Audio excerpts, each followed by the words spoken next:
Thank you for watching this video from the Center for European Studies at Carleton University. This event was organized by the Center for European Studies and Canada-Europe Transatlantic Dialogue, and supported by Carleton University and by grants from the European Union and Social Sciences and Humanities Research Council of Canada. The views expressed in this video are solely those of the presenter and do not reflect the views of the European Union, Center for European Studies, and Carleton University.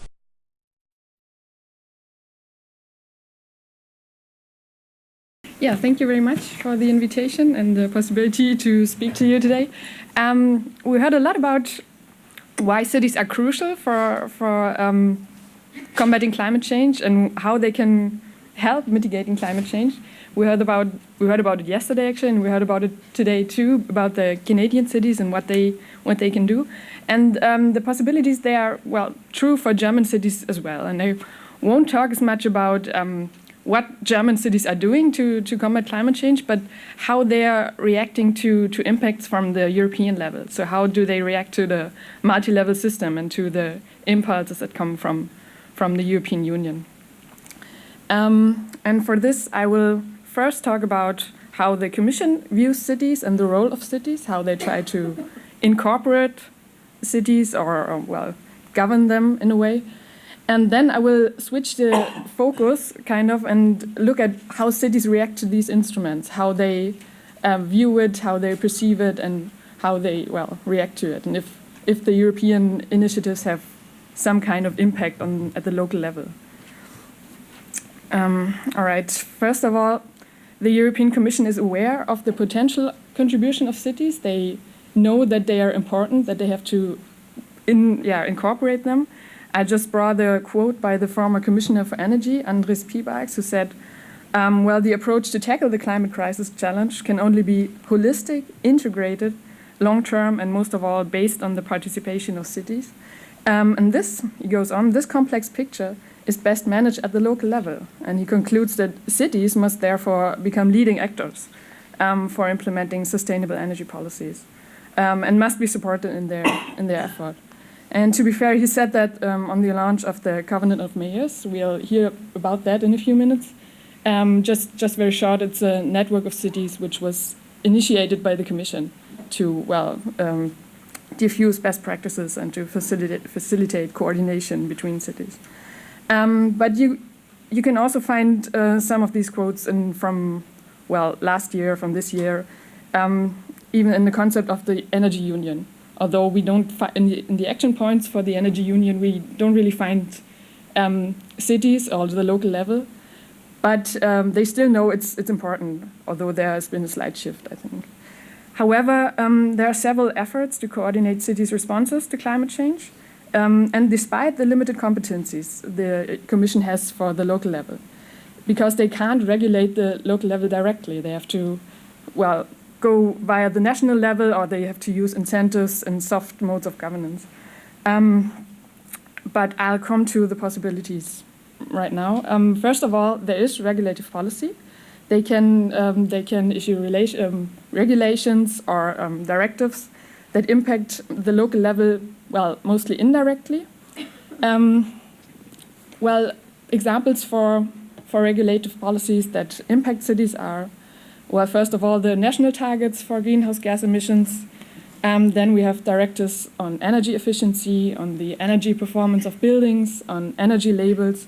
And all these directives have some kind of impact at the local level. Second, the Commission uses financial incentives, funding programs to impact cities. So we have structural funds, we have the European Research Framework programs, we have Horizon 2020, the Intelligent Energy Program. So there are lots of opportunities for local actors to apply for funding, to participate in these projects.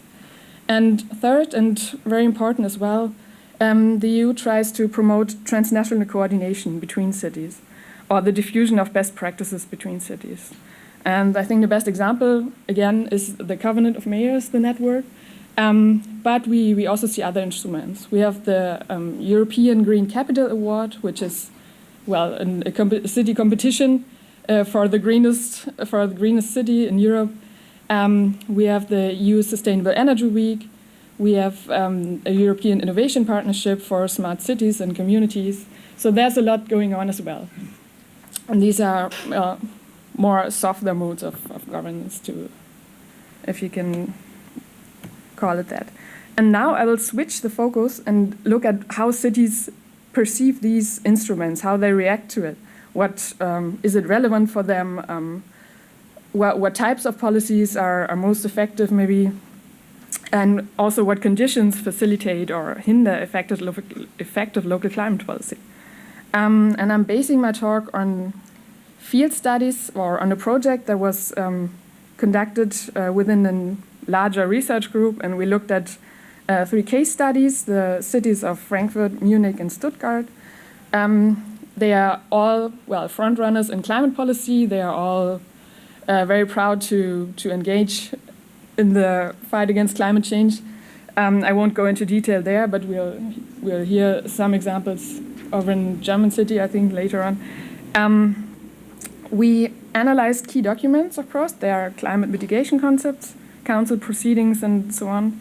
And more important, we conducted qualitative interviews in all these cities with high-ranked civil servants and heads of relevant departments of environment planning and, of course, international and European affairs. All right, and from these interviews, I'll present some examples on how they perceive the instruments I just lined out. So just to give you an impression on what effect these EU instruments have, or what impact they can have at the local level. First of all, of course, regulative policy.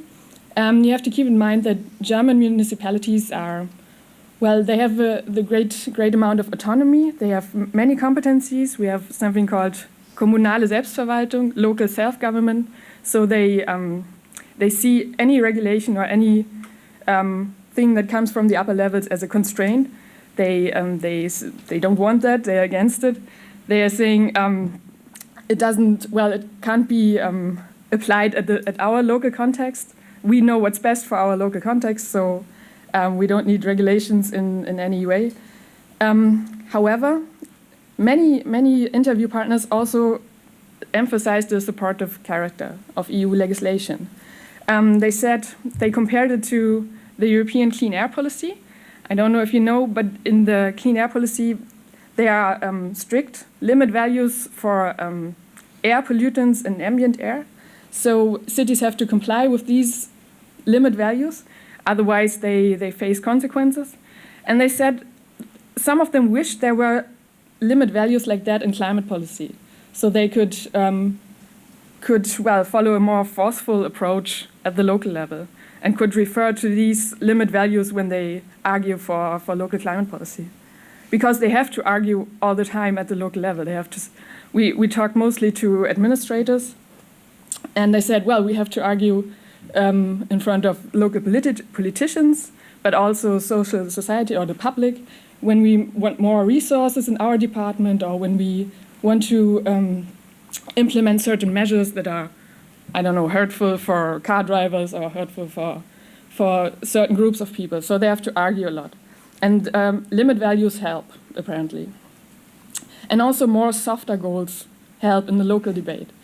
We often heard that local administrators refer to European goals, to the EU 2020 goals, and said, well, the European Union said we're going to reduce energy, we're going to reduce the energy consumption by 20%. We're going to increase energy efficiency by 20% at the time when the interviews were conducted. So we have to meet at least these goals as well, or we have to go even higher than that. These were valid arguments in the local debate, which refer to what was happening at the European level. Okay, so we have positive and negative effects on that. Financial incentives, also very important for them. Local actors are aware of them. They like this opportunity, but important to note, they often said, just a few examples here. They said in Munich, EU projects have a significant financial importance as they provide additional resources. for the fulfillment of tasks which have to be done anyway. So they are looking what they are already planning, what they have in the drawer, what they want to do, and then they look, well, where can we get additional funding for that? So all the projects that are offered don't have a changing impact on the local level, really. Because, as they said in Stuttgart, we only participate in projects where work can be done, which has to be done anyway. However, not to be too pessimistic about that, we had a few incidences too where new ideas emerged during the participation in EU projects.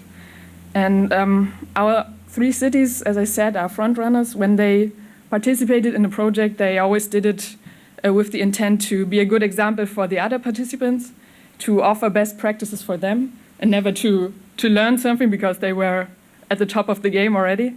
But even then, they tended to learn something, to reflect on their own policies, to improve their processes at the local level. So there are some, you have to look closely, but there are some incidences like that.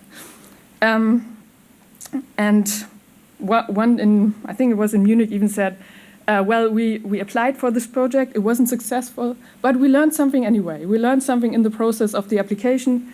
They couldn't quite put the finger on what they learned, but they said it was a good experience. It improved the climate policy overall. And maybe a last point for this aspect, all of them complained that the transaction costs are too high to apply for European funding. The costs for project management, for controlling, or even when you apply the people you need to fill out all the applications, there are language problems as well. They are just too high, and when you do a cost-benefit analysis, well, it prevents many local actors from engaging in this aspect or from applying for EU funding. All right, the third one, facilitation of cooperation and diffusion. I won't go into detail about the covenant, although it's a very good example for this instrument. I'll just present another example, the European Green Capital Award, which is an initiative of the Commission to promote environmentally friendly urban living. Only cities with more than 1,000 inhabitants can apply. And one of our case studies, Frankfurt, applied for the award in 2014. And they said, well, the motivation was, aside from winning, of course, was more internal oriented. So they said, we want to set strategic and communicative incentives for sustainable urban development. And we'd like to initiate innovation within the administration, but also in the local society. And long story short, they weren't successful, but nevertheless, it had an impact. In the application process, they linked different policy fields to present a coherent approach. And this led to, well, mainstreaming of sustainable planning and climate change mitigation and other departments, and new cross-departmental working groups emerged. So this had an impact on, well, the administrative structure of climate policy in Frankfurt and led to a more effective approach. All in all cities, we heard over and over again, cooperation is good, is helpful, we benefit from it. Cities have the same problems on the ground everywhere. Doesn't matter if it's in Germany or if it's in France or even if it's in Canada. They have many similarities. They have the same problems. And why not learn from other cities that have found a good solution for common problems? All of them said we don't have to reinvent the wheel, again and again. So we can learn from one another, and that was emphasized a lot.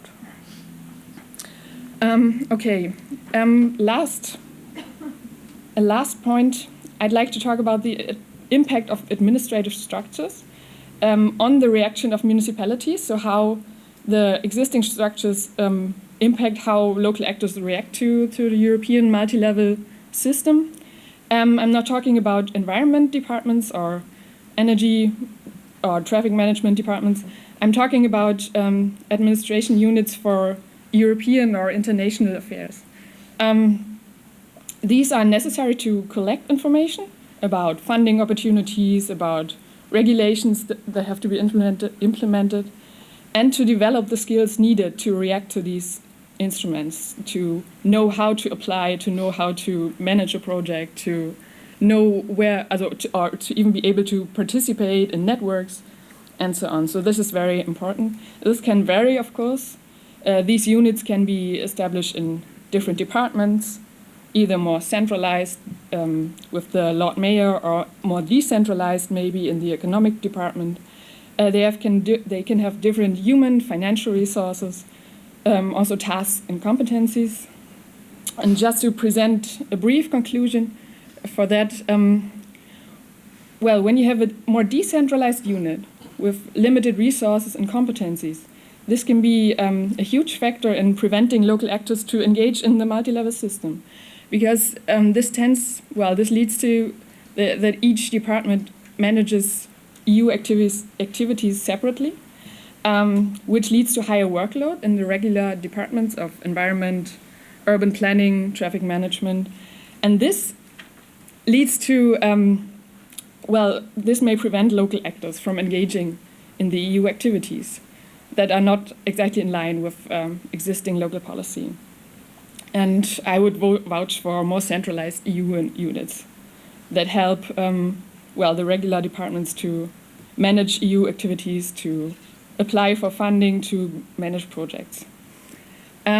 Just to conclude, well, we have seen local climate policy, at least in Europe, is deeply embedded in the multi-level structure, and local actors are aware of that. They perceive it as highly relevant for action. However, we've found only little evidence for, EU-induced impact on the local climate policy. They are using it strategically to implement or support existing measures. We have seen that administrative structures shape local actors' options for action. And we have seen that, resources determine the capacities to generate knowledge and skills needed to participate. Which leads me to my last slide, some modest policy recommendation, as it was called yesterday. I collected these, throughout the interviews and with talks with, city representatives. And there are just some points, very briefly, if I may. Cities want flexible solutions, which can be adjusted to the local context. That makes it easier for them to implement it at the local context. I don't think that's news, but I just wanted to make sure it's on the slide. You have to account for conflicting goals at the local level. You have to incorporate other policy fields. You have to look at industrial policy, environmental policy, social policy. If you renovate houses, rents will go up, which will impact social policy. Make sure you include all that. Of course, when it comes to energy policy, you have to think of infrastructure. You have to include the regions around the cities or the communities near regional centers, because infrastructure just doesn't stop at the boundaries of the city. Then I just can't emphasize this enough: improve cooperation and diffusion of best practices across regions, across provinces, across national borders, because cities or local actors really react well to that. They see, people across the Atlantic have the same problems, and they solved it like this or like that. And even our workshop serves this aim, where we have people from German cities, people from Canadian cities, talking about it. One point, not the last, but almost the last: ensure effective and fair governance. So don't discriminate cities with limited resources or with underdeveloped climate policies, who maybe cannot engage in or react to upper level inputs as well as resourceful cities can. And last, of course, provide channels of interest representation. Make sure cities can voice their opinions, make sure they can say what they like, what they don't like, and improve responsiveness. Don't just hear them out, but do something about it, because otherwise they'll be discouraged to take part in this multi-level system.